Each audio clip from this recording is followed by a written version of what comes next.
Assalamualaikum warahmatullahi wabarakatuh. Alhamdulillah wassalatu wassalamu ala Rasulillah wa ala alihi wa sahbihi wa man tabi'ahu.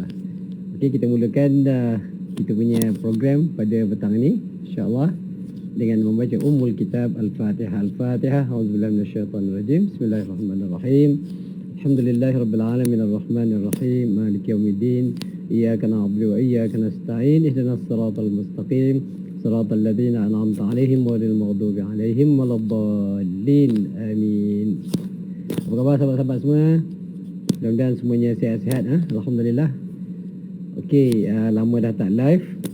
Hari ni insya-Allah kita cuba live.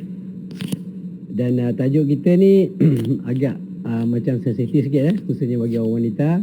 Tapi jangan risau, jangan lari. Okey. Bincang-bincang sembang-sembang kita ni bukan nak promote poligami tak sebenarnya. Dan juga bukan nak promote buku saya. Walaupun saya letakkan dia punya background kat belakang tu, buku saya, buku tulisan saya, 7 langkah mudah untuk berpoligami. Okey. Dan buku ni sebenarnya sahabat-sahabat kalau berminat untuk membaca secara percuma boleh pergi drnikrahim.com drnikrahim drnikrahim.com. Okey, sahabat-sahabat boleh cari link dekat sana dan boleh download secara percuma. Seperti saya cakap tadi bukan nak promote buku tak cuma saya nak kongsikan beberapa perkara yang berkaitan dengan poligami lah. Dan juga seperti yang saya jelaskan di awal tadi, ini bukan tujuannya untuk promote poligami Dan sebenarnya sahabat-sahabat khususnya wanita, okey, percayalah kalau sahabat-sahabat baca buku saya tu, bahkan kalau bagi dekat suami baca buku pun tidak ada masalah sebab kebanyakan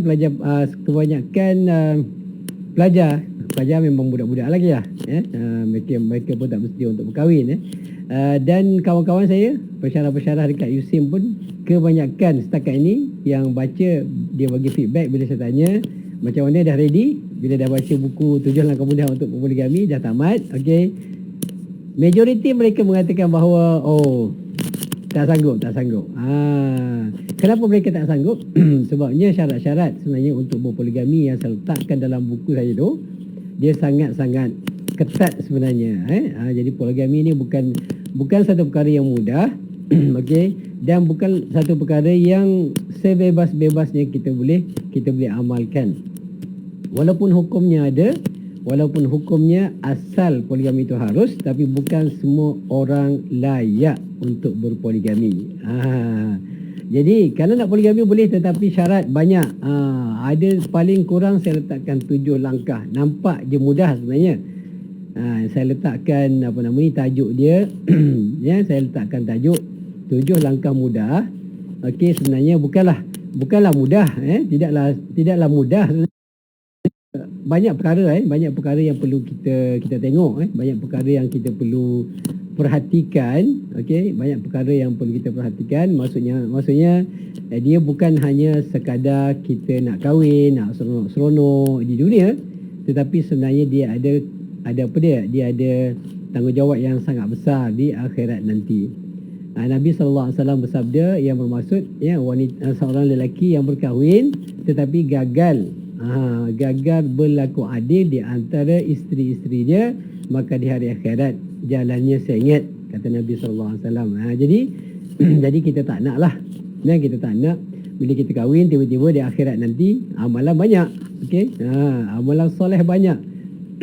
Okey, solat bagus, ibadat semua bagus tapi tiba-tiba jalan sengit. Dunia jalan okey. Sebabnya apa dia? Sebabnya telah tidak berlaku adil di antara isteri-isterinya. Jadi kita tak nak jadi macam itulah. Okey. Jadi sebab itulah apa yang saya nak kongsi hari ini ialah konsep poligami itu. Okey.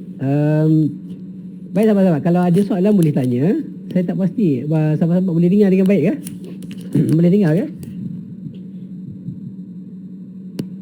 Boleh siapa-siapa yang bersama saya, masih lagi bersama, kalau boleh tulis sikit. Okey, sound okey ke tak?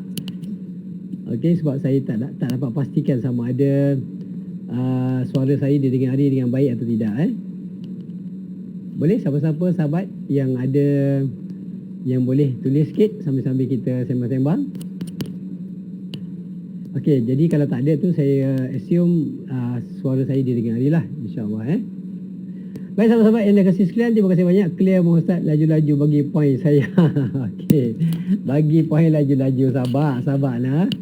Okey.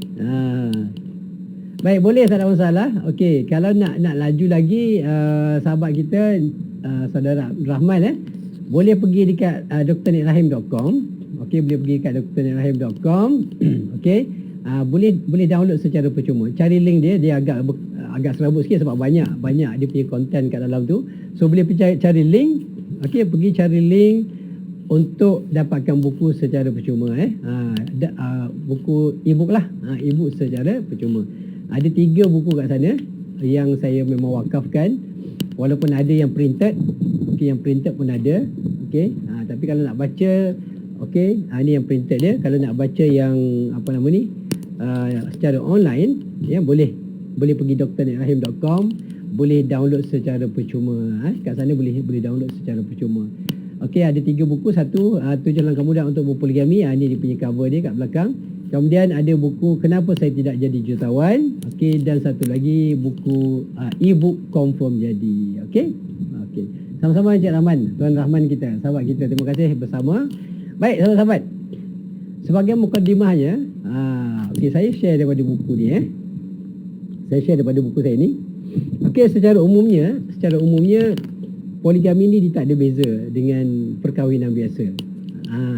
Sebab dia kedua-duanya adalah perkahwinan. Okey, yang pertama berkahwin, contohnya lepas tu dia nak tambah. Okey, dia dah kahwin tapi dia nak tambah, maka itu jadi poligami.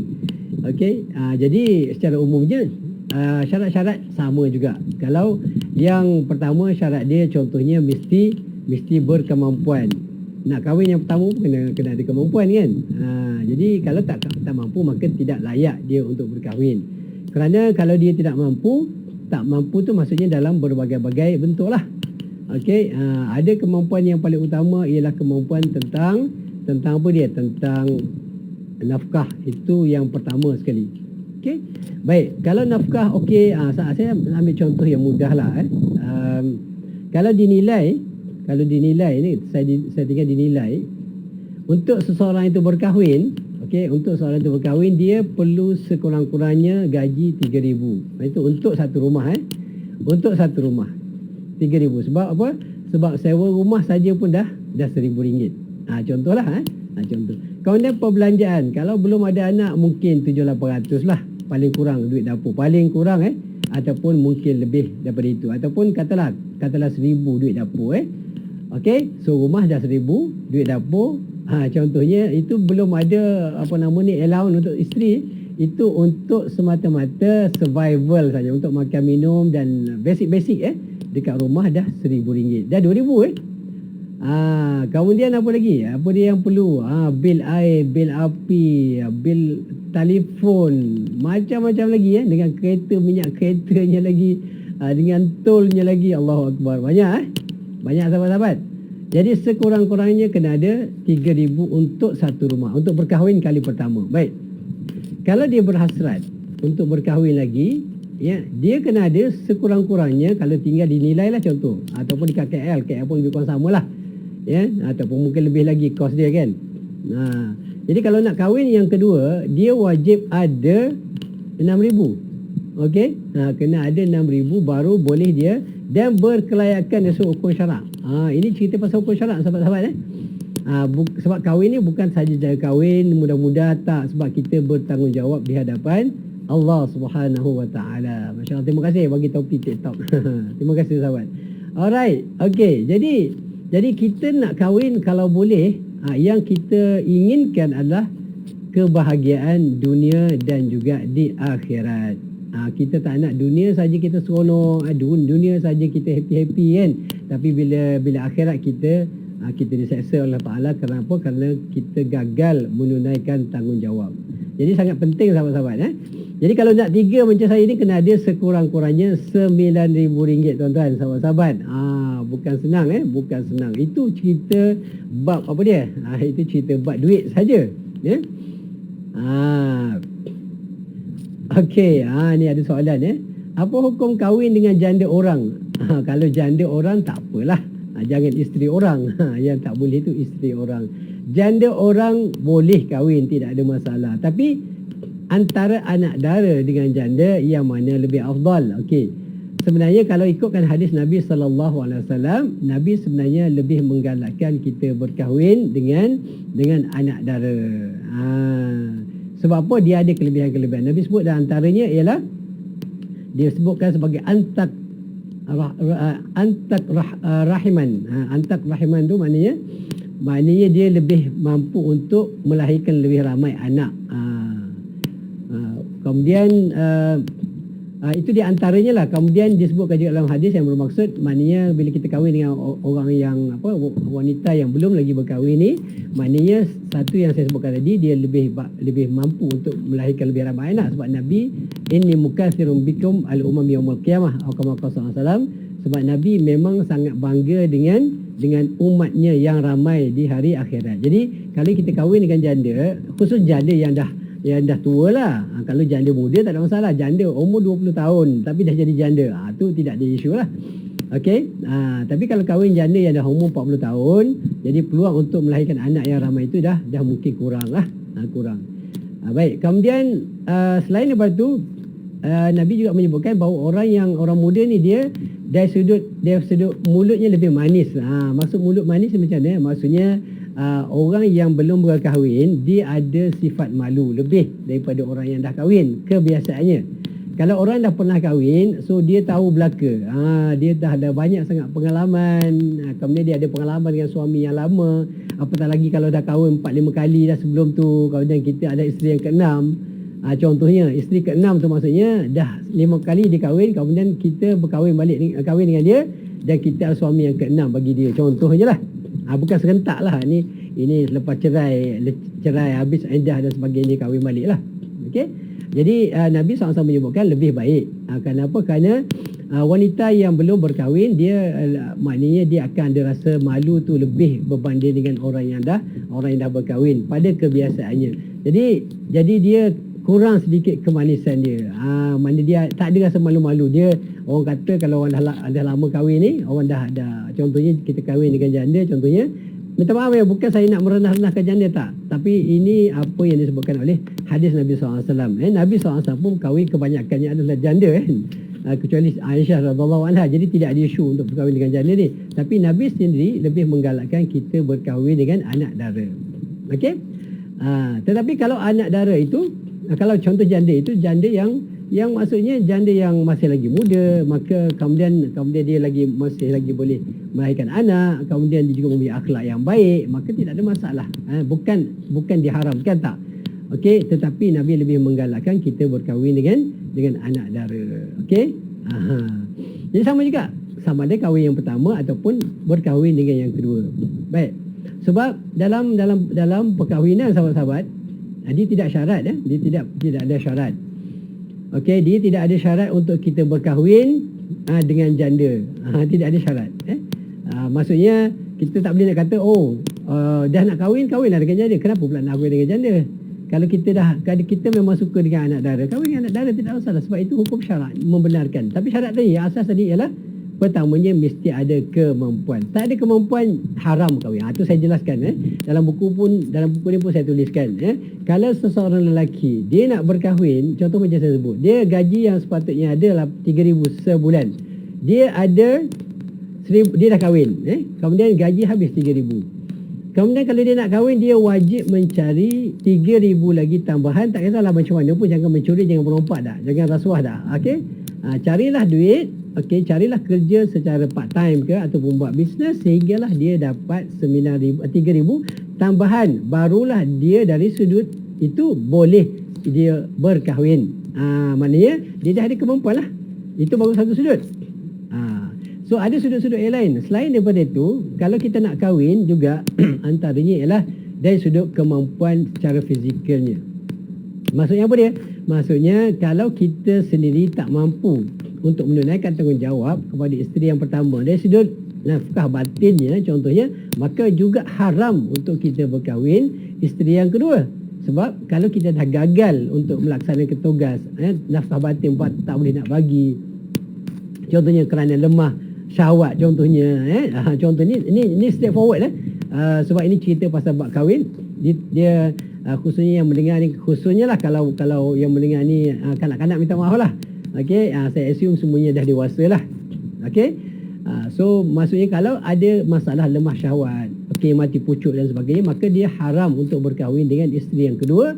Kerana apa? Kerana ia boleh membawa boleh membawa kepada darar.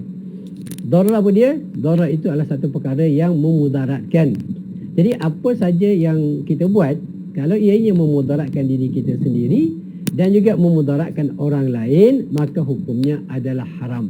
Jadi kahwin dalam keadaan kita tak bersedia, kahwin dalam keadaan kita tidak mampu, haram hukumnya kerana dia boleh membawa kepada mudarat. Okey, itu asas. Itu asas. Banyak lagi perkara-perkara lain yang perlu dilengkapkan sebenarnya untuk berkahwin, untuk berpoligami. Sebab tu saya, walaupun saya berpoligami, walaupun saya ada 3 isteri, sekarang alhamdulillah ada 16 anak.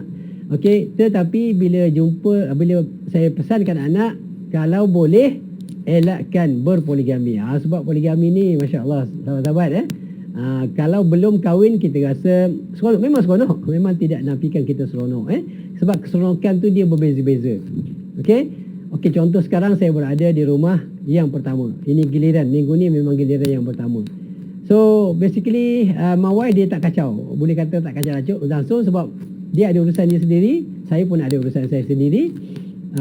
So masing-masing bukan bawa diri, masing-masing ada urusan, masing-masing tahu macam mana nak menguruskan diri sendiri. Masa makan adalah makan, of course lah, isteri sediakan makanan, layanan dan sebagainya. Tetapi sebab oleh kerana isteri pun dia keseorangan di rumah, saya pun selalu sibuk. So kita bukan tak bertemu lah, tapi bila tak ada urusan, okey saya keluar lah. Kalau ada urusan saya berada di pejabat, di rumah lah, rumah juga dijadikan pejabat contohnya. Jadi itu ada satu bentuk kehidupan sekarang ni. Sebab maknanya saya akan bebas untuk melakukan apa saja yang saya nak, kerja-kerja saya nak menulis ke, saya nak buat video, saya nak buat live dan sebagainya, maka isteri takkan kacau saya. Contohnya. Jadi itu satu bentuk live yang bagi saya menyeronokkan. Menyeronokkan. Isteri pun dia seronok, dia nak keluar, okey, dia nak jumpa kawan-kawan dia, okey, kira silakan, okey. Sediakan kereta, okey, dia nak keluar boleh keluar, tak ada masalah. So life kita alhamdulillah happy, seronok. Jadi wife pun tak komplain, saya pun tak komplain, alhamdulillah kita happy. Itu satu life bentuk, okey. Sangat sunyi dan sangat tenang. Kalau nak tidur, nak rehat pun tidak ada siapa-siapa nak kacau, isteri tak kacau, anak-anak pun dah besar-besar. Semua duduk asrama, daripada 10 anak daripada isteri yang pertama. Seorang pun tak ada kat rumah sekarang ni kecuali masa cuti kan. So kita sangat tenang, alhamdulillah. Jadi itu satu bentuk kehidupan yang sebenarnya bagi saya menyeronokkan. Dari satu sudut menyeronokkan. Baik. Saya kata seronok sebab apa? Sebab saya ada life yang satu lagi. Life yang satu lagi bila saya balik sampai giliran yang ke isteri, bila sampai giliran isteri yang kedua minggu depan, malam Khamis tu saya akan balik, malam Khamis ni saya balik kemari, isteri yang pertama. So bila saya balik kepada isteri yang pertama, yang kedua, maka saya akan berhadapan dengan situasi kehidupan yang juga menyeronokkan, tapi dalam bentuk yang berbeza. Sebab apa? Di sanalah ramai anak-anak. Sebab anak-anak masih kecil. Yang masih paling kecil pun sekarang baru lebih kurang, isteri baru nak lepas pantang, lebih kurang 38 hari. Macam tu hari ni 38 hari.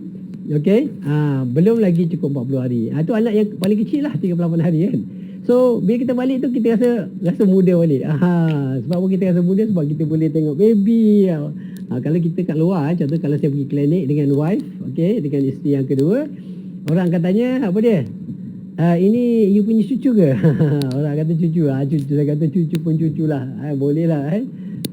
Tapi yalah, tapi akhirnya bagi tahulah itu anak. Oh, anak dia pun terkejut sebab dengan rambut putihnya apa semua kan. Ada anak kan.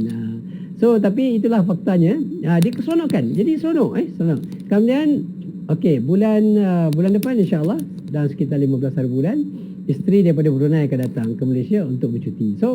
So dia ada keseronokan yang lain pun. Okey, kita seronok sunyi, tak ada gangguan dengan isteri yang pertama. Okey, kemudian kita balik dengan isteri yang kedua, dengan anak muda sampai muka pintu dah, anak-anak kecil-kecil dah sambut, peluk kita, mana salam dengan kita kan. Kemudian kita tengok baby lagi, kita tengok isteri kita, seronok, alhamdulillah. Kemudian bulan depan ada wife datang. So saya akan bersama dengan isteri yang ketiga lah daripada Brunei. So itu pun satu juga suasana yang menyeronokkan sebab kita isteri yang ketiga belum lagi ada anak. So kita macam baru saja kahwin. Allahu Akbar. Menyeronok, seronok alhamdulillah. Okey. Tetapi sahabat-sahabat, dalam keseronokan itu terdapat cabaran-cabaran yang sangat luar biasa. Apa cabaran? Nak tahu tak cabaran dia? Okey, cabaran dia banyak. Antaranya orang yang boleh berkahwin lebih daripada satu wajib. Saya nak ulang Wajib tidak boleh dikuasai oleh mana-mana isteri. Wajib ni sahabat Saya ulang sahabat-sahabat, saudara kita, saudara Rahman antara perkara yang saudara kena ada sebab memang nampaknya ada berminat tu. Okey, kalau nak kahwin, antara perkara yang wajib ada bagi seorang suami, dia tidak boleh dikawal ataupun dikontrol oleh mana-mana isteri. Kalau dia kahwin dua, isteri pertama tak boleh kontrol dia, isteri kedua pun tak boleh kontrol dia. Kalau dia ada 3 isteri, isteri pertama tak boleh kontrol, isteri kedua tak boleh kontrol, isteri ketiga pun tak boleh kontrol. Kalau dia ada 4, semua isteri, 4 isteri tak boleh mengawal dia. Maksud mengawal apa dia? Maksudnya macam istilah yang selalu disebutkan queen control lah. Kalau salah seorang daripada isteri lebih kuat daripada isteri-isteri yang lain, maka isteri itu akan mengawal suami dia. Contohnya mengawal isteri, macam mana kawal? Okey, contoh malam Khamis saya kena balik rumah isteri yang kedua. Rumah isteri pertama, contoh Khamis lepas kan, malam Khamis lepas. Isteri kedua kata, bang tak payah balik lah bang. Isteri kedua bagi alasan-alasan, macam-macam alasan. Maka kalau saya dengar, maka saya telah gagal menunaikan tanggungjawab yang sepatutnya saya balik ke rumah isteri yang pertama. Maka apa jadi? Yang sana akan rasa kecil hati. Bila ada mula rasa kecil hati, akan mula timbul rasa curiga. Isteri-isteri akan rasa curiga dan dia rasa macam kita melebihkan yang lain. So bila mula saja benda-benda yang macam ni dalam diri setiap antara isteri-isteri, maka dia akan mula create more problems later. Dia akan mula tidak percaya kat kita. Kita balik lewat, kita kata pergi, contohlah kita kata kita pergi, kita ada ada kerja outstation, dia kata ni pergi rumah isteri kedua lah ni. Isteri kedua kata isteri pertama lah ni. Isteri pertama kata isteri ketiga lah ni. Contohnya. Jadi kita nak kena elak benda ni. Kena elakkan benda ni. Kita bukan hanya dilihat, bukan hanya berlaku adil, tetapi perlu dilihat berlaku adil. Itu sangat penting sahabat-sahabat. Kalau tak boleh, kalau isteri kita lebih kuat daripada kita dan mula boleh mengawal kita, maka akan rosak semua rumah tangga. Sebab pergi kat sini tak puas hati, pergi kat sini tak puas hati. Walaupun kita cuba sedaya upaya pun, suasana begitu pun masih lagi boleh berlaku. Apatah lagi kalau kita tak jaga, tak boleh mengawal diri kita dan kita tak mempunyai kekuatan. Okey, maka dia akan merosakkan rumah tangga yang lain. Sebab itulah dia sangat sensitif. Giliran malam ni sahabat-sahabat, satu perkara yang saya juga nak pesan, giliran malam ni sangat-sangat sensitif. Walaupun mungkin kita balik rumah kita tak buat apa-apa pun, dia tidur-tidur je contohnya, tetapi dia sangat-sangat sensitif. Jadi sebab itulah itu antara perkara yang perlu dijaga. Sebab tu masa saya mula-mula nak kahwin, mula nak kahwin yang kedua lah. Saya jumpa anak-anak, panggil anak-anak yang besar. Saya kata, anak-anak, Abi akan kahwin tidak lama lagi. So Abi cuma nak pesan pada anak-anak, oleh kerana Abi kahwin, Abi tahu kemampuan Abi, dan Abi insya-Allah mampu untuk memberikan perbelanjaan pada Umi yang ada sekarang ni dan juga pada anak-anak, dan Abi berjanji tidak ada satu perkara pun yang berubah, kecuali yang berubah cuma satu je. Yang berubah adalah dia punya rotation, giliran malam tu je yang berubah. Dan saya cakap kepada anak-anak tidak ada hak, anak-anak tidak ada hak untuk marah Abi, untuk benci Abi, sebab Abi buat perkara yang pertamanya adalah dibenarkan oleh hukum syarak, yang keduanya dibenarkan oleh undang-undang. Jadi anak-anak tidak ada hak untuk marah Abi, untuk benci Abi. Tetapi ini strong word lah saya bagi kat anak-anak. Kalau sekiranya Abi gagal menunaikan tanggungjawab, contohnya cuai menunaikan tanggungjawab, tak bagi nafkah atau layan anak dengan buruk contohnya, kemudian giliran yang sepatutnya balik rumah Umi, tapi tiba Abi tidak balik, tidak berlaku adil, maka kalau Abi mati boleh ludah di atas kubur, di atas kubur Abi. Saya kata kalau Abi tidak berlaku adil kepada Umi, kepada anak-anak, kalau Abi mati ludah atas kubur Abi, tak ada masalah. Okey, untuk kenapa saya cakap macam tu? Untuk memberikan keyakinan kepada anak-anak bahawa saya memang berkeyakinan penuh dan sanggup melakukan apa saja untuk memberikan keadilan dan layanan yang sama rata di antara semua isteri-isteri saya. Jadi alhamdulillah sampai sekarang pun anak-anak tak komplain, isteri pun tak komplain, alhamdulillah, sebab anak-anak tahu. Okey. Anak-anak tahu, okey, kalau sampai malam Khamis anak-anak mesti tahu, mesti Abi mesti balik. Kalau dia kata tak boleh balik, apa boleh kau? Okey, ni saya nak share satu kisah. Satu kisah ini lebih kurang 10 tahun lepas lah. Masa tu lebih kurang 20 tahun yang lepas lah. Masa tu saya kerja dekat UAE.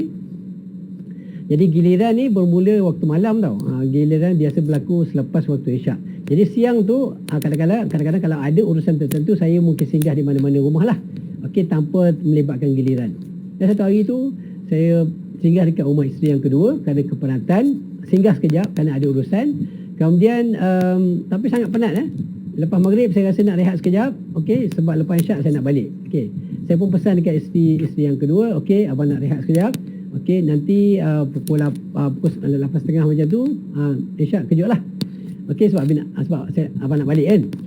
Lepas tu isteri saya pun rehatlah, tidur. Saya pun WhatsApp dengan isteri. Masa tak ada WhatsApp lagi, masa tu SMS saya pada isteri. Okey, okey, sorry, bukan begitu. Sorry, saya bagi tahu, okey, oleh kerana kepenatan, okey, saya bagi tahu dekat isteri, okey, boleh tak ganti? Kalau tak boleh saya baliklah lepas Isyak tu. Tapi saya pun tulis WhatsApp tulis SMS kat isteri yang pertama, okey, abang minta maaf, abang minta ganti. Minta izin sahabat-sahabat, minta izin isteri untuk tidak balik, nak ganti hari yang lain.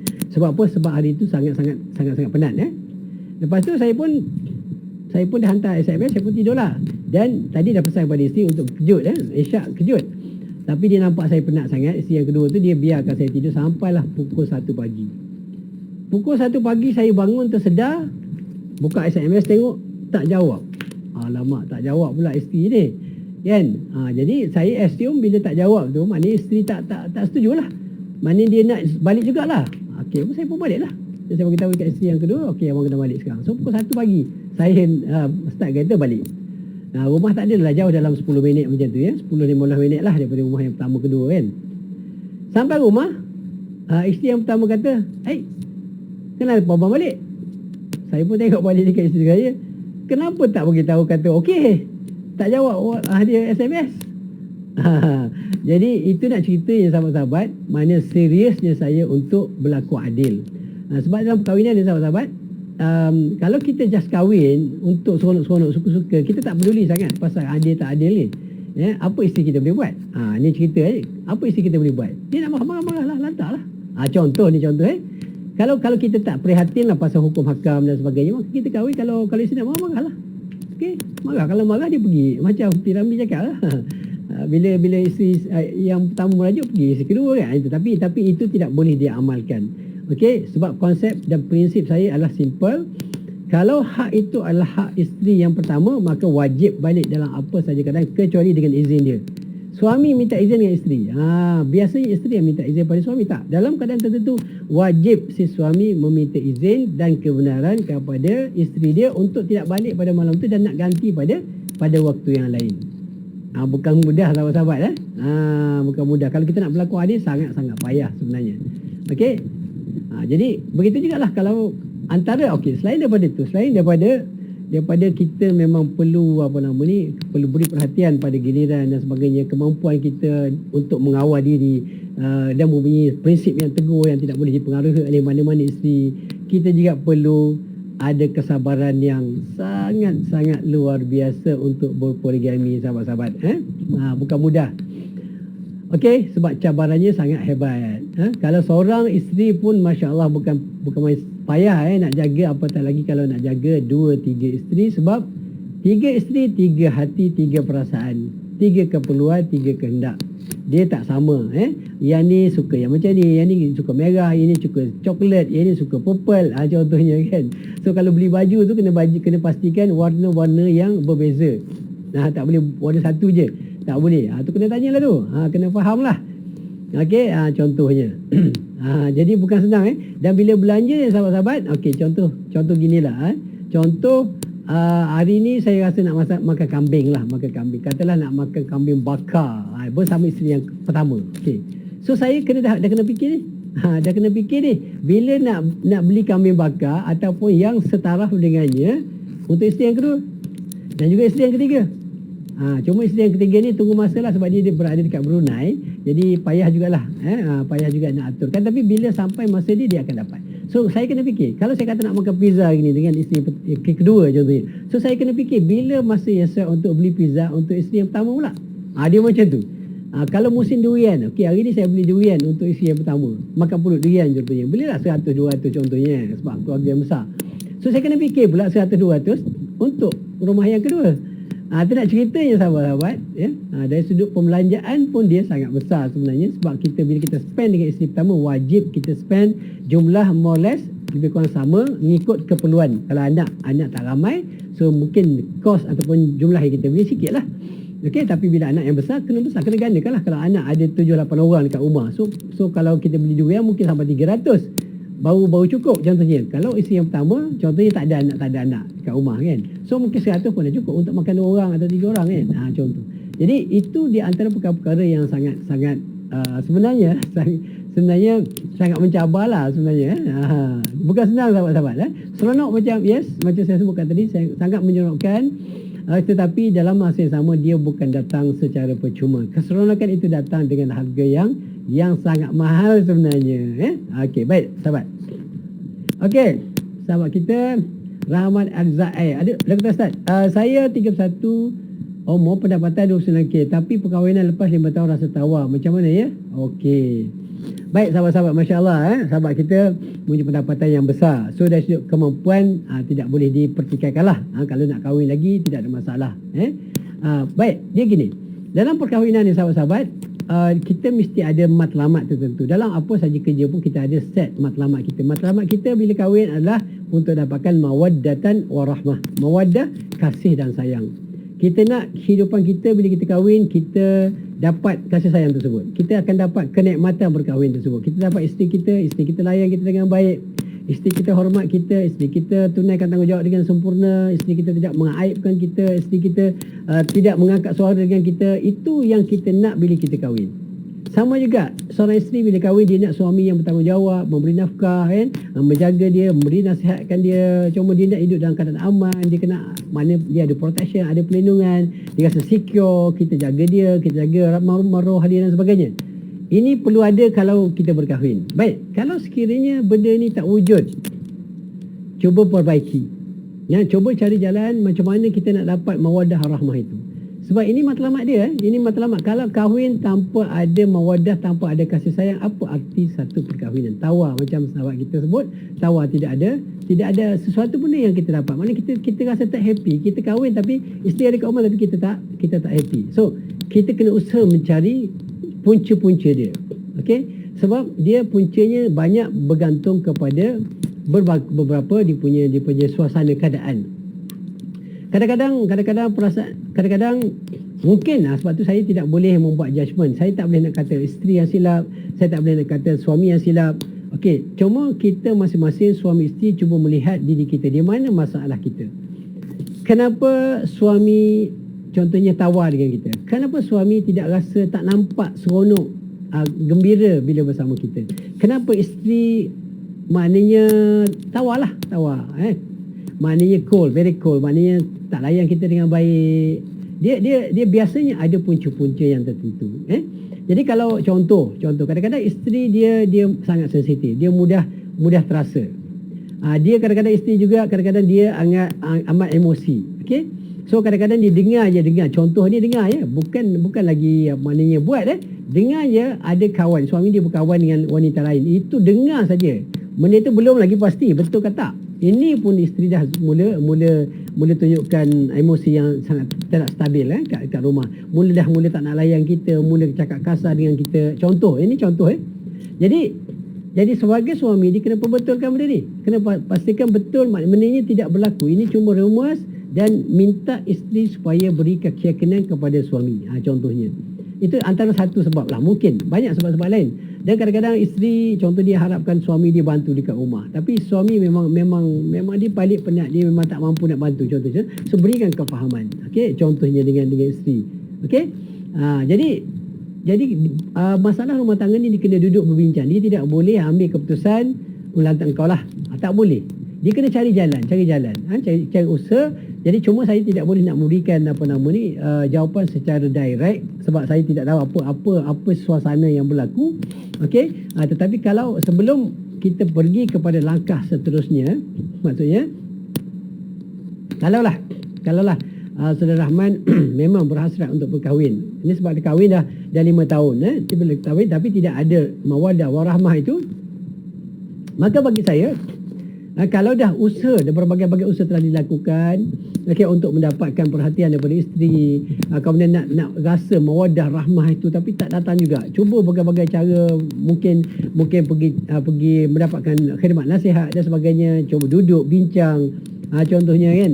Tapi kalau sekiranya itu tidak dapat diselesaikan juga, maka bagi saya perkahwinan yang kedua adalah terbuka. Tetapi bukan maknanya dengan semudah rasa tawar lah terus kahwin, tak. So cuba cari jalan penyelesaian. Maknanya kalau boleh dapat penyelesaian, kalau memang boleh duduk bincang, selesaikan masalah dengan baik, dan mungkin benda tu akan kembali. Ada saya pun bukan tak berlaku. Kadang-kadang kita rasa tawar isteri kita, kadang-kadang rasa macam kita tak layan dia dengan baik, dia pun rasa kita tak layan dia dengan baik kan. Ada, benda ni simple, benda ni berlaku dalam rumah tangga, boleh berlaku dalam rumah tangga kita. Jadi bila ini berlaku, maka kita duduk bincang. Kalau kita rasa kita ada lakukan kesilapan, kita minta maaf. So satu lagi perkara yang penting juga dalam rumah tangga, kita banyak pun minta maaf, dan maknanya berlapang dada lah. Kalau kita rasa silap, isteri kalau boleh tegur dengan baik. Kalau isteri silap, kita tegur dengan baik. Maknanya masing-masing cuba memperbaiki diri masing-masing. Kalau tak dapat selesai juga, dah cuba macam-macam. Dan saya kalau nak kahwin, saya cadangkan, maka ataupun saya maknanya sangat-sangat berharap supaya tidak berlaku perceraian whenever possible. Maksudnya kalau nak kahwin, tapi jangan sampai menceraikan isteri whenever possible. Kalau boleh dia elakkan. Kalau boleh tak kahwin, tetapi selamatkan rumah tangga yang sedia ada. Sebab apa? Sebab saya selalu pesan dalam buku saya selalu sebut, jangan runtuhkan istana yang telah pun dibina. Apatah lagi kalau istana yang kita bina itu memberikan kebahagiaan kepada kita. Ini dalam kes bahagia.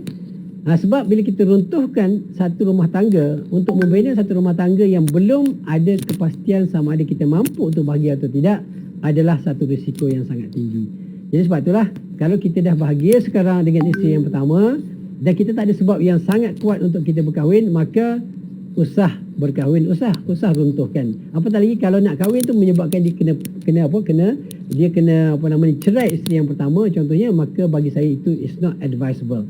Itu bukan satu kaedah yang baik. Kalau nak kahwin juga, kalau dah memang tidak dapat penyelesaian dan kita rasa kosong walaupun berkahwin, maka berkahwinlah, tetapi pastikan isteri yang pertama tidak diabaikan. Tanggungjawab tunaikan dengan baik, kemudian nafkah berikan dengan baik, melayanan dengan baik. Dia marah dengan apa pun kena sabar, sebab isteri akan meletakkan kita di tempat, di kandang bersalah. Bila kita berkahwin, walaupun kita ada kemampuan, walaupun kita telah layan dia dengan baik, dia tetap letakkan kita lelaki ni di kandang bersalah. So tak apa, kita just terima hakikat itu, dan kita minta maaf dengan isteri kita. Maknanya kita cuba perbaiki diri, bagi layanan yang terbaik, kalau boleh lebih baik daripada apa yang sebelum ni bila kita dah kahwin contohnya. Maka ini insya-Allah secara perlahan-lahan, lama kelamaan isteri akan boleh menerima, walaupun mungkin mengambil masa yang bertahun-tahun lamanya untuk cool down, untuk sejukkan dia, untuk dia dapat menerima hakikat bahawa suami dia berkahwin yang baru. Tetapi jangan sampai sekali-kali kahwin, ada ramai orang kahwin, bila kahwin dia mula abaikan isteri dia, mula dia tak balik rumah, mula nafkah tak bayar, mula bersikap kasar. Ini masalah yang besar. Ini tidak boleh berlaku dan tidak sepatutnya berlaku. Tak boleh. Jangan kita pula jadi alasan kata sebab isteri lah maka kita nak kahwin. Sebab tu satu perkara yang kena jaga amanah dia. Amanah ini adalah apabila kita berkahwin, jangan sekali-kali kita dedahkan ataupun kita menjadikan isteri kita sebagai sebab. Sebab tu bila saya nak kahwin isteri yang kedua, saya beritahu dekat bakal isteri saya yang kedua, okey, saya tidak ada masalah dengan isteri saya. Saya sayang dengan isteri saya sayang dengan anak-anak saya tidak ada masalah. Saya masih lagi sayang isteri saya yang pertama, okey, dan tidak akan berubah benda ni. Saya cakap terus terang kepada isteri yang kedua. Kalau you sanggup, okey. Kalau tak sanggup, tak ada masalah. Saya cakap macam tu terus terang. Saya banyak juga dengar cerita, suami ni dia masalah dia, kadang-kadang bila nak kahwin, dia mula create problems. Dia createkan satu situasi untuk mendapat simpati bakal isteri yang kedua. So dia kata isteri saya tak layan dengan baik lah, isteri saya kasar lah, isteri saya keluar rumah, isteri saya derhaka lah. Macam-macam dia buruk-burukkan isteri dia. Ini wrong, it's very wrong, salah. Boleh tak dapat itu sikap yang salah. Tidak boleh untuk kita buat satu benda dan jangan kita sampai mengaibkan isteri kita, sebab isteri kita adalah isteri kita. Walaupun kita mungkin tak happy dengan dia dengan sebab-sebab yang tertentu contohnya, tapi kita kena jaga adab. Jangan kita mengaibkan dia. Okey. Baik, sekejap. Batuk sikit. Okey. Baik. Jadi itulah yang dapat saya berikan sedikit pandangan Saudara Rahman. Okey, baik, kita tengok soalan seterusnya kalau ada. Okey, hari ini kita tak cerita pasal kripto lah. Kita cerita pasal rumah tangga hari ni. Okey, mereka masih ada bekas bapa yang masih hidup. Okey. Baik, kalau saya tak tahu dia punya soalan apa dia ada bekas bapa. Ada bekas bapa mertua kot. Okey. So secara umumnya kalau nak cerita tentang hubungan antara kita dengan pak mertua ataupun mak mertua, sebenarnya walaupun kematian isteri kita ataupun suami kita, hubungan kita tetap kekal sebenarnya. Hubungan kita tetap kekal. Kalau kita ada mak mertua tetap mak mertua kita, walaupun isteri kita dah meninggal, kita tetap juga haram. Kita tetap haram, tidak boleh menikahi mak mertua kita walaupun isteri kita dah meninggal dunia. Itu haram, dia panggil haram mu'abbad. Sama juga isteri, kalau kematian suami maka bapa mertua itu haram dia berkahwin. So dia masih lagi hubungan tu tetap kekal. Hubungan masih lagi tetap kekal, masih lagi perlu dihormati mereka, tidak boleh menyakiti hati mereka dan sebagainya. Dan perlu jaga khususnya kalau ada anak dan sebagainya, maka anak itu adalah anak walaupun suami dah meninggal contohnya, ataupun telah pun bercerai. Okey, anak itu tetap anak kita lah. Begitu juga cucu kepada mak ayah kita atau mak dan ayah mertua kita. Jadi hubungan itu wajib terus kita jagalah, insya-Allah. Okey, perlu dapat izin isteri pertama untuk kahwin jika suami berkemampuan. Okey, sebenarnya dari sudut hukum syarak, pertama dari sudut hukum syarak tidak perlu mendapat keizinan daripada isteri. Hatta dari sudut undang-undang pun sebenarnya tidak perlu mendapat izin. Ini okey, saya share kes saya. Bila saya nak kahwin, ini isteri yang ketiga, contoh isteri yang ketiga. So apa yang saya perlu buat adalah saya perlu minta kebenaran daripada mahkamah. Jadi oleh kerana saya ni walaupun asal Kelantan, tapi oleh kerana lahir di Pahang, maka saya dianggap orang Pahang lah. So saya perlu dapatkan kebenaran daripada mahkamah tinggi di Bentong. Okey, mahkamah tinggi di Bentong. Saya pun bawa lah, kena bawa isteri, semua dua isteri saya kena bawa dan kena isi borang. Kemudian kena jumpa hakim dekat mahkamah tinggi dan hakim akan interview kita lah, akan tanya kita sendiri. Dan kalaupun isteri katalah isteri kedua tak setuju kita nak kahwin, ataupun isteri pertama tak setuju untuk kita kahwin, tapi kalau kita boleh meyakinkan hakim bahawa kita memang berkemampuan. Okey, dari sudut macam sahabat kita ada over 30,000 ada punya income, so dari sudut kemampuan tidak ada isu. Okey, dan kita juga perlu yakinkan bahawa kita telah berjaya untuk memberikan layanan yang baik kepada isteri kita yang sebelum ini. Kalau kita ada anak pun sama juga. Anak-anak pun maknanya kita kena yakinkan kepada hakim bahawa kita memang berkemampuan dan kita memang berhasrat. Ada sebab-sebab tertentu yang kita memang kena kahwin contohnya. Bukan sebab isteri contohnya. Okey? Jadi tidak ada isu. Maknanya file permohonan dan hakim akan minta kita bawa isteri kita ke mahkamah lah pada kebiasaannya. Tapi ada negeri-negeri, kalau dululah di Perlis, di Kelantan, mereka tidak tidak mensyaratkan Bukan izin pun mana kebenaran, tidak perlu mana isteri kena sign dan sebagainya. Dalam dekat Bentong pun, Mahkamah Tinggi Bentong pun dia tidak memerlukan isteri untuk tanda tangan dan semua. Tak ada tanda tangan kebenaran, tak ada. Okey, tidak ada perlu kebenaran, tapi perlu mendapat keizinan bertulis daripada hakim Mahkamah Tinggi. Okey, itu dia punya sejawapannya lah. Okey. Batuk sikit. Baik, biasanya lama ke isteri merajuk lepas suami berkahwin lagi. Okey. Dia terpulang kepada jenis spesies isteri itu. Spesies isteri jadi dia bila kita kahwin, sebab itulah saya sebutkan tadi, dalam apa-apa keadaan sekalipun kita jangan menunjukkan sikap yang negatif. Biarlah isteri kita nak letakkan kita di kandang orang bersalah pun tak ada masalah. Kita just redha je lah, sebab kita nak kahwin kan. So kita kena one of the risk lah, antara risiko dia adalah kita perlu berhadapan dengan isteri kita marah, isteri kita merajuk. Okey, pengalaman saya dalam 2 minggu. Itu pengalaman saya lah. Okey, so saya hadapilah. Okey, saya hadapilah situasi tu. Tapi kita tetap tidak marah dengan dia. Kita balik, layan dengan balik, tidur bersama. Okey, maknanya tidak menunjukkan reaksi yang negatif yang boleh menyakitkan hati dia. Kita tak perlu minta maaf, kita pujuk dia, hari-hari pujuk kan. So kemudian dia nampak pernah lama kelamaan dia akan nampak okey kita ni tak berbuat apa. Okey, hari giliran dia kita balik. Okey, nafkah pun jalan dengan cantik. Kan kita pun tak ada nak marah-marah. Anak-anak pun kita layan dengan cantik, baik. So isteri ni dia sebenarnya dia ada rasa kebimbangan. Bila kita kahwin dia akan rasa macam apa yang akan berlaku ni nanti kan. Bila suami aku dah kahwin nanti kan aku kena tinggal. Banyak yang fikir macam tu, yang fikir sangat negatif kan. Jadi kalau itu yang berlaku, maka kita kena tunjukkan, kena yakinkan isteri kita bahawa kita memang tidak akan berlaku ketidakadilan. Maknanya kita kena yakin kepada nafkah macam biasa. Bahkan kalau boleh tambah lagi. Ada contohnya sahabat kita ada income 30k. Kalau bagi biasanya katalah 5,000 sebulan, tambah lagi 10,000. Contohnya lah. Yang bagi dia happy. Yang penting kita nak isteri kita happy dan kita tak nak ada masalah. Contoh sajalah. Okey.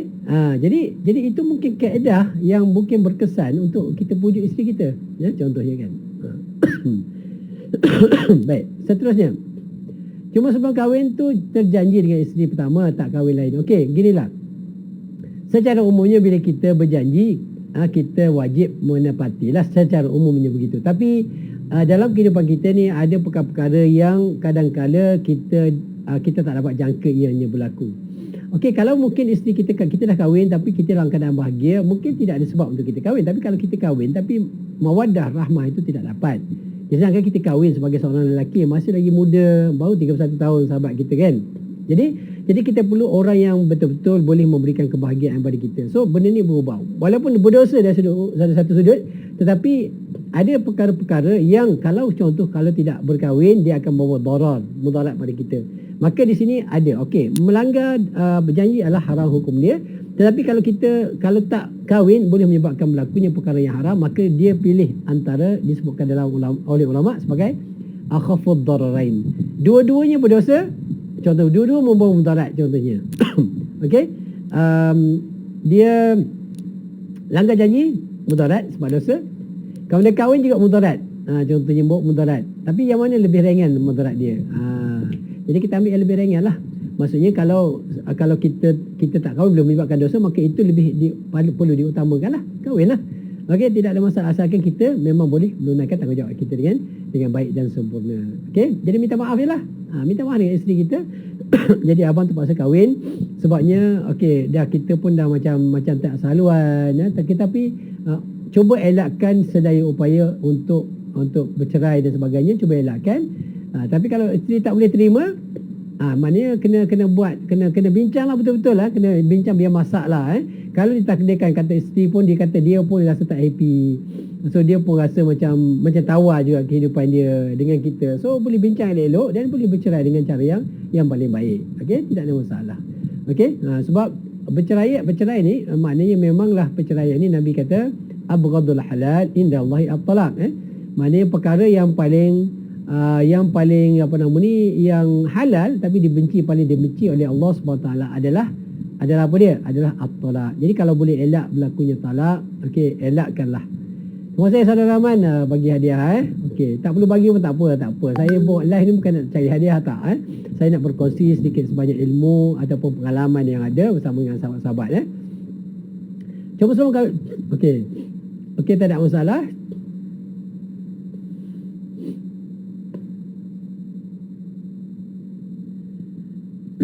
Okey. Anak tiri tanggungjawab saya juga ke? Okey, secara umumnya beginilah. Okey. Walaupun secara umumnya anak tiri bukan tanggungjawab kita. Okey, nafkah ini adalah anak yang kita maksudnya secara umum kita mungkin ada talian darah, itu secara umumnya. Sama juga anak kita akan dapat anak kita yang dapat harta pusaka adalah anak yang ada pertalian darah dengan kita. Itu secara umumnya begitu. Tetapi kalau sekiranya memang isteri kita tak mampu untuk menanggung dia, sebab ataupun dia sebenarnya tanggungjawab asalnya adalah ayah dia lah. Ayah dia yang mana ayah dia lah, anak dia contohnya Ali bin Muhammad. Jadi Muhammad itulah yang bertanggungjawab pada anak tu. Walaupun dah bercerai, tanggungjawab memberi nafkah tidak putus. Dia masih lagi ayah dia, kena tanggung tanggungjawab tersebut. Tetapi kalau sekiranya ayah dia tak ada, ayah dia memang tak mampu, kan? Kemudian isteri pun tak mampu juga, contohnya untuk memberikan nafkah, maka ambil tanggungjawab itu dengan penuh keikhlasan untuk membantu, tidak ada masalah. Walaupun itu asalnya bukan tanggungjawab kita, tapi maknanya siapa lagi yang lebih afdal untuk kita bagikan bantuan kalau bukan anak kepada isteri kita yang telah pun kita kahwin dengan dia, kan? So bagi bantuan dengan penuh rasa maknanya keikhlasan. InsyaAllah Allah Ta'ala akan berikan ganjaran yang paling yang baik, insyaAllah. Okey.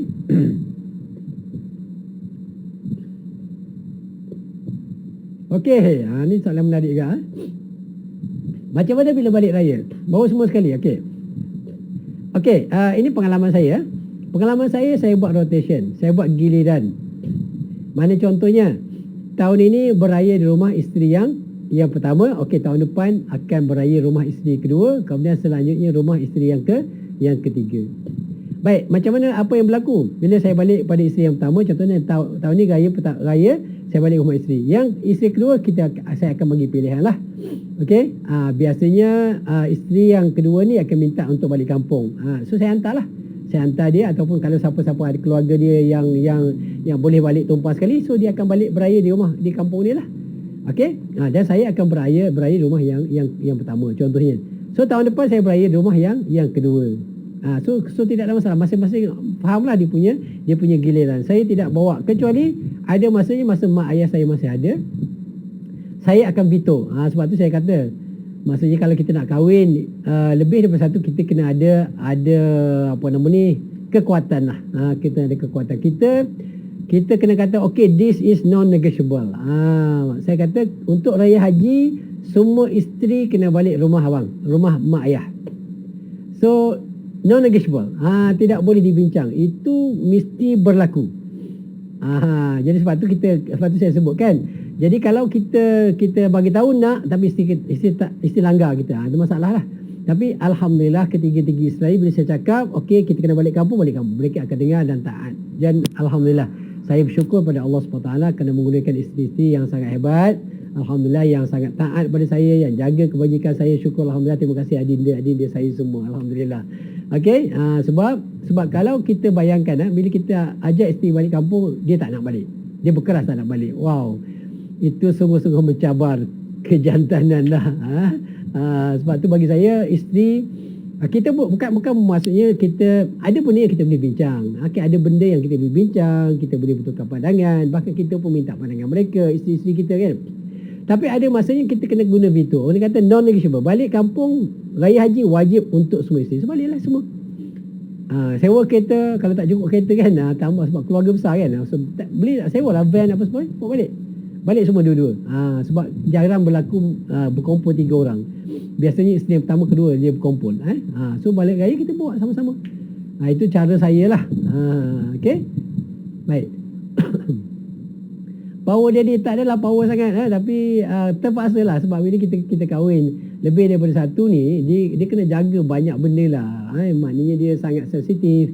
Isteri kita akan lebih sensitif. Kalau dia mudah nampak lah. Maksudnya saya mudah nampak kalau kita menunjukkan Contohnya bunga-bunga tak ada tu dia mudah dibaca, mudah dilihat oleh isteri sikit. Sebab tu kita kena jaga. Dan jaga ni sebenarnya, jaga isteri satu. Pertama, yang lebih utama adalah menjaga Allah Subhanahu Wa Taala. Jaga hukum-hukum Allah Taala itu bagi saya adalah lebih utama. Okey.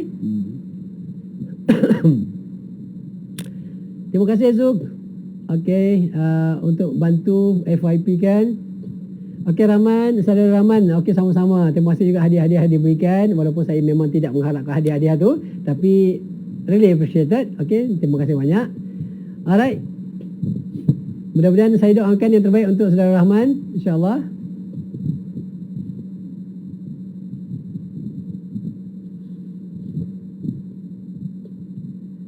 Kalau contohnya ditakdirkan Allah Taala ada rezeki kahwin, bolehlah invite saya, insya-Allah. Kalau tak jauh saya boleh pergilah meraihkan. Okey, mungkin saya telah manjakannya mula kahwin, apa-apa semua kena bincang. Ya, betul. Okey, bagi saya tidak salah untuk memanjakan isteri, sebab isteri kita sayang dengan dia, kita manjakan, tidak ada masalah.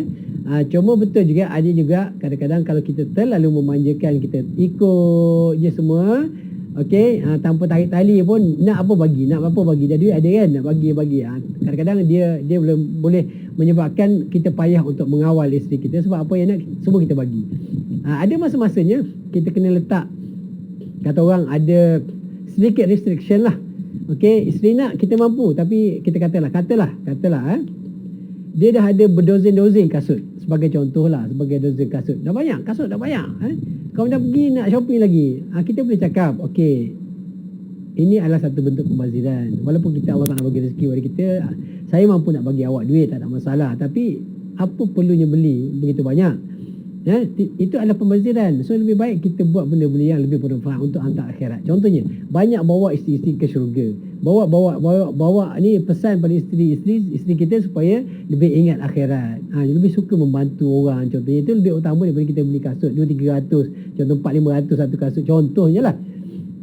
Jadi perkara isteri-isteri ni kadang-kadang kita nasihat secara biasa mungkin kurang masuk dalam hati dia kan. So kita bawa dia ke akhirat sikit, bawa pasal syurga, bawa pasal azab neraka contohnya. Saya tu itu mungkin lebih memberi kesan kepada jiwa dia kan, insya-Allah. Okey sahabat-sahabat. Jadi terima kasih pada soalan-soalan saudara Rahman. Okey, banyak soalan-soalan. Jadi saya harap dapatlah sedikit sebanyak membantu, memberikan sedikit pencerahan. Okey, di atas perkara ataupun senario yang berlaku dalam kehidupan saudara Rahman. Okey, insya-Allah Allah Taala permudahkan urusan. Okey, baik. Okey, ada sahabat kita kata, okey saya baca jugalah. Ingat nak skip je. Tapi oleh kerana tak ada soalan lain, saya layan je lah. Okey, mana soalan ni? Soalan ni agak okey, lucu sikit tapi tak apalah, layan. Kim Chopi, Royal Q dah cloud cerita poligami pula. Okey. Alhamdulillah Allah Taala bagi saya sedikit ilmu, ada sedikit maklumat, ada sedikit pengalaman. So, apa masalahnya kalau saya nak kongsikan? Saya bukan minta bayar pun. Okey, saya cuma berkongsi. Ada sahabat ada mungkin ada sedikit masalah, ada mungkin ada isu, dan beliau tanya, so saya jawab. So tidak ada isu pun. Kenapa nak bising-bising? Okey. Tak perlu bising. Yang haram forex trading, yang haram tu yang patut bising. Yang sepatut awak semua taubat dan jauhkan, tinggalkan benda tu, sebab benda tu benda haram. Okey, tak payahlah kacau-kacau orang kan. Kita nak cerita benda-benda baik pun dikacau. Ini masalah forex traders ni. Okey.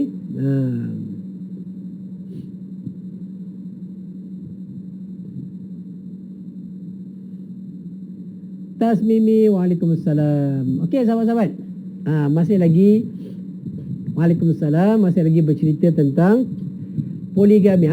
Tajuk kita tak sentuh pun. Kita sentuh tentang poligami, tetapi tajuk kita yang saya jelaskan tadi, poligami antara takdir dan kegatalan suami.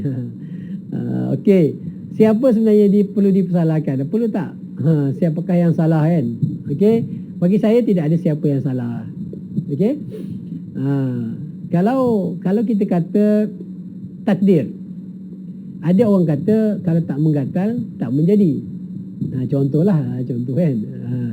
Jadi bagi saya simple je. Bagi saya tidak ada sesuatu pun yang akan berlaku di atas dunia ini kecuali dengan izin Allah Subhanahu Wa Taala. Kalau Allah Taala tak izin, berkahwin pun tak dapat. Okey? Okey, baik sahabat, saudara Rahman, ada soalan lagi. Macam mana cara kita nak jelaskan pada mentua isteri pertama rasa bersalah? Sebenarnya kita tak perlu jelaskan pun. Kita tidak perlu menjelaskan pun. Cukup kita menjelaskan kepada isteri kita kenapa kita nak kahwin. Dan biarkanlah isteri yang menjelaskan pada mak ayah dia. Dia adalah lebih praktikal pada pandangan saya daripada kita nak pergi explain. Dah lah kena explain dekat isteri. Okey. Kemudian akan akan juga kena explain dengan pak mentua, mak mentua kan. Jadi bagi saya biarkan peranan untuk menjelaskan itu kepada isteri. Okey? Tetapi kalau kita memang hubungan kita baik dengan suami, dengan dengan pak mertua, bukan memang kita sepatutnya baik tapi ada baik tapi tidak begitu close, ada yang close kan.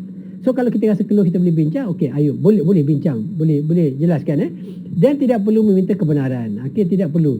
Jangan pula nanti contoh kita memang dah decide nak kahwin, kemudian of course lah pak mertua, of course dia akan sentiasa kebanyakan hal dia akan cuba mempertahankan anak dia lah. That is normal. Cuma kita tidak terikat manusia dengan kebenaran ataupun keizinan daripada pak mertua atau mak mertua kita untuk kita kahwin. Kalau kita memang dah buat keputusan kita nak kahwin dan kita ada reason yang kuat dan kita memang berkeyakinan mampu untuk berlaku adil dan sebagainya, maka carry on lah. Okey, sama ada okey, pertama orang yang akan bermasa muka dengan kita adalah isteri kita. Dan isteri kita adalah orang yang paling rapat dengan kita, yang sentiasa bersama kita. Okey, balik rumah je nampak muka dia, contoh kan. Jadi inilah sebenarnya antara cabaran yang perlu kita hadapi bila kita berkahwin. Okey, sebab itulah saya kata kalau kita nak kahwin, kita perlu ada reason yang sangat kuat. Yang memang ada keperluan yang mendesak untuk kita kahwin. Kalau tidak ada sebab yang kuat, sebab yang mendesak, maka bagi saya kalau rumah tangga masih boleh memberikan kebahagiaan kepada kita, mungkin tidak hari-hari kita bahagia, tapi masih ada ruang-ruang untuk kita bahagia bersama isteri kita, maka carilah ruang-ruang yang boleh memberikan kebahagiaan kepada kita. Tapi kalau kita memang dah cuba sedaya upaya, tak nampak jalan, orang kata there's no light at the end of the tunnel kan. Tidak ada cahaya di hujung terowong contohnya kan. Memang tak ada peluang. Dah cuba sedaya upaya, buat macam-macam tapi masih lagi tak, dan kita memang memerlukan seorang wanita, maka kahwinlah. Dan memang ada risk dan kita kena hadapi adalah isteri akan bermasam muka dengan kita, tapi as long as kita tidak buat benda yang haram, okey, carry on. Minta doa dengan Allah Ta'ala supaya lembutkan hati isteri kita, lembutkan hati pak mentua, mak mentua kita. Sebab kita buat benda yang betul, kita buat benda yang baik, kita buat benda yang tidak bercanggah hukum syarak, tidak bercanggah dengan undang-undang, kita buat ikut peraturan. Maklumkan kepada isteri, maklumkan kepada mak ayah, okey, bagi tahu dia sebab-sebab, okey, dah kita mungkin dah cuba sedaya upaya untuk hidup dengan keadaan dengan bahagia, tapi tak dapat. Kita dah berkahwin, dah cuba bertahun-tahun tapi belum juga dapat. Jadi kita beritahu bahawa maknanya tidak ada pilihan lain, memang kena kahwin kan. Itu dah ada risiko yang terpaksa kita hadapi lah.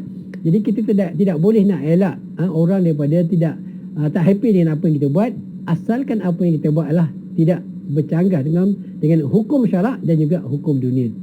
Itu asas dia. So saya punya kehidupan macam tu. Saya letakkan, okey, apa aku buat ni bertepatan hukum syarak tak? Okey, bertepatan hukum syarak. Bertepatan dengan undang-undang tak? Bertepatan dengan undang. Okey. Jadi kalau kita buat satu benda mengikut peraturan, mengikut undang-undang, okey. So kalau orang nak marah dengan kita, so itu hak dia lah nak marah macam mana. Okey. Kita ada hak kita tersendiri dan isteri kita ada hak kita, asalkan kita tunai tanggungjawab dengan baik, maka bagi saya kira tak ada masalah. Okey. Tapi kena didahului dengan usaha-usaha ke arah reconciliation. Maknanya kena reconcile lah. Cari jalan macam mana kita nak rapatkan balik, macam mana kita nak createkan semula kebahagiaan itu dalam rumah tangga kita. Kita cuba sedaya upaya. Kalau dah sampai dead end, maknanya sampai jalan mati, tak ada jalan penyelesaian dan kita rasa kita perlu kahwin, dan go ahead lah. Doa banyak-banyak pada Allah Ta'ala. Mudah-mudahan Allah Ta'ala akan membantu kita, insyaAllah. Jadi sahabat-sahabat, Terima kasih Saudara Rahman yang banyak bertanya dan juga sahabat-sahabat yang bersama kita pada hari ini. Sekadar inilah yang dapat, ini waktu pun dah masuk asar.